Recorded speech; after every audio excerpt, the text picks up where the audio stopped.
शुरुआत करते हैं एक नए सफर की, एक नए जुनून की। मानव इतिहास में बहुत से ऐसे लोग हुए हैं जो कि अपनी कल्पना को चीर कर एक नया इतिहास बनाया है। बहुत से ऐसे लोग होते हैं जो कि गरीबी में पैदा होते हैं और गरीबी में मर जाते हैं। लेकिन कुछ लोग ऐसे होते हैं जो कि भले ही गरीबी में पैदा होते हैं लेकिन उसके बाद भी वो पूरी दुनिया पर राज करते हैं। आज हम एक ऐसे व्यक्ति के बारे में बात कर रहे हैं जिसने मानव जाति के लिए अपनी पूरी जिंदगी कुर्बान कर दी। ये वो शख्स है जो कि पूरी दुनिया में एक नई क्रांति लेकर आया। जी हाँ, हम बात कर रहे हैं एप्पल कंपनी के फाउंडर स्टीव जॉब्स की। आज स्टीव जॉब्स को कौन नहीं जानता है। इसके बनाए हुए प्रोडक्ट के लिए लोग अपनी किडनियां तक बेच देते हैं। स्टीव जॉब्स ने एक इंटरव्यू में अपनी सक्सेस के बारे में बताया था कि वो कैसे इतने सक्सेसफुल हुए, आखिर उनकी सफलता का राज क्या है। स्टीव जॉब्स ने अपनी लर्निंग को 5 कहानियों के माध्यम से बताया था और पूरी दुनिया से ये कहा था कि अगर कोई बंदा मेरी 5 कहानियों को ध्यान से समझ ले तो वो भी मेरी जितना ही सक्सेसफुल हो सकता है। इसमें कोई बड़ी बात नहीं है। तो मेरा सबसे पहला पॉइंट है कि ये जिंदगी कोई नाटक नहीं है। स्टीव जॉब्स कहते हैं कि मैंने ये बचपन से ही जान लिया था कि ये जिंदगी कोई नाटक नहीं है जिसमें मैं तरह तरह के पात्र पेश करूं। जब मैंने कॉलेज छोड़ दिया था तब मैंने ये सोच लिया था कि मैं एक बेहतरीन प्रोडक्ट बनाऊंगा, क्योंकि मुझे बचपन से ही कंप्यूटर चलाने में बहुत मज़ा आता था और मैंने अपने दोस्त के साथ मिलकर एप्पल कंपनी की शुरुआत की। मैंने एक ऐसा प्रोडक्ट बनाया जिसे दुनिया पसंद करने लगी और देखते ही देखते मैंने गैरेज से बड़ी कंपनी खोल दी। लेकिन मुझे मेरी ही कंपनी से निकाल दिया गया। इस चीज़ के बारे में मैं आपको आगे बताता हूँ। स्टीव जॉब्स हमेशा से ही अपने काम में डूबे रहते थे क्योंकि वो ये चाहते थे कि मैं इस दुनिया में एक नई क्रांति लेकर आऊँ। और स्टीव जॉब्स ने सही कहा था कि ये ज़िंदगी कोई नाटक नहीं है। हमें कई योनियों के बाद इंसान का जन्म मिलता है तो फिर उसे फालतू में वेस्ट क्यों किया जाता है। इसलिए यार नाटक को छोड़ो, बल्कि आप सीरियस बन जाओ। मेरी दूसरी सीख है और वो है you will never give up. कभी भी हार मत मानो। दोस्त, जब मैं एप्पल में काम कर रहा था तब मैंने मार्केटिंग के लिए एक बंदे को हायर किया था। लेकिन कुछ दिनों के बाद मेरी उस बंदे से लड़ाई हो गई क्योंकि उसके कुछ अलग प्लान थे और मेरे कुछ अलग प्लान थे। इसलिए हम दोनों में बहुत बड़ा झगड़ा हो गया और बात बोर्ड ऑफ डायरेक्टर तक पहुंच गई और उन लोगों ने उसका साथ दिया और मुझे मेरी ही कंपनी से निकाल दिया गया। मैं अपनी कंपनी से निकलने के बाद खूब रोता था और एक समय पर मुझे ऐसा लगा कि मानो मेरी पूरी दुनिया खत्म हो गई हो। लेकिन मैंने कैसे न कैसे करके अपने आप को संभाला और अपने आप को विश्वास दिलाया कि मेरे अंदर स्किल्स है, मैं आगे बहुत कुछ कर सकता हूँ। और मैंने बिना हार माने एक नई कंपनी की शुरुआत की। कुछ महीनों के बाद एप्पल कंपनी घाटे की तरफ जाने लगी। उसके आईमैक वगैरह कम बिकने लगे क्योंकि मार्केट में विंडो आ चुका था।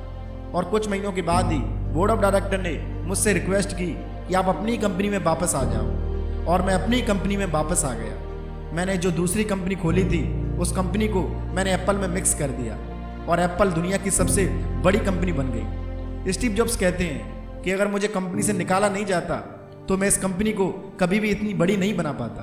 और वो तो अच्छा हुआ कि मैंने हार नहीं मानी और मेहनत करता रहा और इसलिए ही मैं आज इस मुकाम पर हूँ। मेरा तीसरा पॉइंट है और वो है don't try to move with your mind, यानी कि दूसरों से सीख कर काम करो।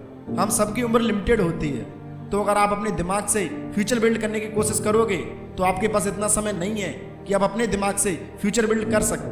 आपको हमेशा ये देखना है कि लोग किस चीज़ में फेल हुए हैं, तो उस चीज़ को आपको कभी भी नहीं करना है। क्योंकि अगर आप भी उसी चीज़ में फेल होते रहे तो आप एक सही इंसान नहीं हो, बल्कि आपको हमेशा ये देखना है कि लोग क्या क्या काम कर रहे हैं और उसी काम को आप करो तो आप भी जल्दी सक्सेसफुल बन जाओ। मीशो फ्लिपकार्ट की कॉपी है, फ्लिपकार्ट अमेजोन की कॉपी है, रीडास नाइक की कॉपी है। यानी कि उन चीज़ों को देखो जो कि पहले से सक्सेसफुल हों। मैंने एप्पल की शुरुआत सैमसंग को देख के की थी, लेकिन मैंने हमेशा से ये सोचा था कि मैं कुछ अलग करूँगा और इसी वजह से मैं कामयाब हूँ। मेरा चौथा पॉइंट है और वो है कि फ्रेंडशिप की ताकत को कम मत समझो। फ्रेंड्स केवल और केवल मौज मस्ती के लिए नहीं होते हैं, बल्कि फ्रेंड्स कुछ नया करने के लिए होते हैं। मैं जब कॉलेज में पढ़ता था तब मेरा एक दोस्त हुआ करता था और उसे भी कंप्यूटर साइंस में बहुत दिलचस्पी थी और हम दोनों ने मिलकर एप्पल कंपनी की स्थापना की। एक बात हमेशा याद रखिए कि आप जो अपना फ्रेंडशिप चुनते हो ना, वो मौज मस्ती के लिए नहीं चुनते हो, बल्कि एक नया फ्यूचर चुनने के लिए करते हो। हमेशा सक्सेसफुल बनने के लिए चुनते हो। जब मुझे पता चला कि मेरी कंपनी अच्छी खासी चल रही है तो मैं अपनी कंपनी में नए नए बदलाव करने लगा। तो दोस्त, आप हमेशा एक बात याद रखना कि दोस्ती आपके जीवन पर बहुत बड़ा प्रभाव डालती है। अगर मेरे साथ मेरा दोस्त नहीं होता तो शायद आज मैं इतना सक्सेसफुल नहीं होता, क्योंकि मेरी सफलता में कहीं ना कहीं हाथ मेरे दोस्त का भी है। अगर 2 दोस्त मिलकर ठान लें तो वो कुछ भी कर सकते हैं। फेसबुक बनाने वाले भी 2 दोस्त थे, माइक्रोसॉफ्ट बनाने वाले भी 2 दोस्त थे और गूगल बनाने वाले भी 2 दोस्त थे। तो फ्रेंडशिप की ताकत को कम मत समझो। तो दोस्त, हमेशा ऐसे लोगों से दोस्ती करो जो कि अपनी फील्ड के बेस्ट खिलाड़ी हों। उनकी सोच भी आपकी तरह सबसे अलग होनी चाहिए, बस फिर आप कुछ भी कर सकते हो। सबसे लास्ट का पॉइंट है और मुझे लगता है कि मेरी सफलता के पीछे कहीं ना कहीं उसी का हाथ है।